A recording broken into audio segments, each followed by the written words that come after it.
Hello all, అందరూ ఎలా ఉన్నారు?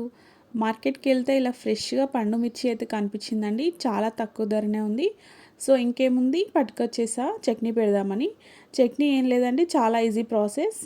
వీటిని ఫ్రెష్‌గా వాష్ చేసుకొని ఆరబెట్టుకోవాలి. ఇలా చిన్న చిన్న ముక్కలుగా కట్ చేసుకొని మనకి అందులో సాల్ట్, జీలకర్ర, వెల్లుల్లి అండ్ చింతపండు మాత్రమే వేసుకోవాల్సింది. సో ఇలా కట్ చేసి ఉంచుకున్న ముక్కలనైతే మిక్సీ జార్లో తీసుకొని మిగిలిన వాటిని అన్నింటిని కూడా అందులో వేసుకోవాలి. వీటన్నింటిని మంచిగా మెత్తగా మిక్సీ అయితే పట్టుకోవాలి. అలా మిక్సీ పట్టుకున్న తర్వాత 2 to 3 డేస్ ఒక మంచి కంటైనర్లో అయితే స్టోర్ చేసుకోవాలి. ఎందుకంటే చట్నీ మంచి ఊరిన తర్వాత అయితే బాగా టేస్ట్ వస్తుంది. వెంటనే పోపేస్తే కొంచెం అంత టేస్ట్ అయితే రాదన్నమాట. సో నేనైతే 2 to 3 డేస్ తర్వాత అయితే చట్నీ పోపు అయితే వేసాను.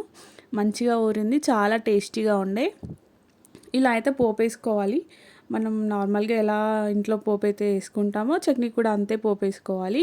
ఇంకేముంది, వేడి వేడి అన్నంలో ఈ చట్నీ వేసుకొని తింటే ఆహా, ఆ టేస్టే వేరండి. దీనికి ఇంకా ఏ కర్రీ కూడా వేసుకోవాల్సిన అవసరం లేదనిపిస్తుంది. చూస్తుంటేనే చాలా నోరూరుతుంది. ఈ చట్నీని అయితే మనం మంచిగా డ్రై కంటైనర్లో అయితే స్టోర్ చేసుకుంటే మనకి చాలా డేస్ అయితే ఉంటుంది.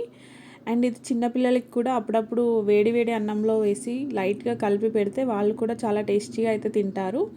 మనకు కూడా ఎప్పుడైనా నోరు బాగాలేనప్పుడు అయితే ఇలాంటి చట్నీస్ అయితే చాలా బాగా పనిచేస్తాయి. మీరు కూడా ఈ రెసిపీ నచ్చినట్లయితే తప్పకుండా ట్రై చేయండి. చాలా ఫ్రెష్ అండ్ టేస్టీగా ఉంది. మా విహాన్కి కూడా ఈ చట్నీతో అయితే అప్పుడప్పుడు తినిపిస్తూ ఉంటాను. వాడు కూడా హ్యాపీగా తింటాడు. ఈ వీడియో కనుక మీకు నచ్చినట్లయితే తప్పకుండా please like, share, subscribe and support my channel.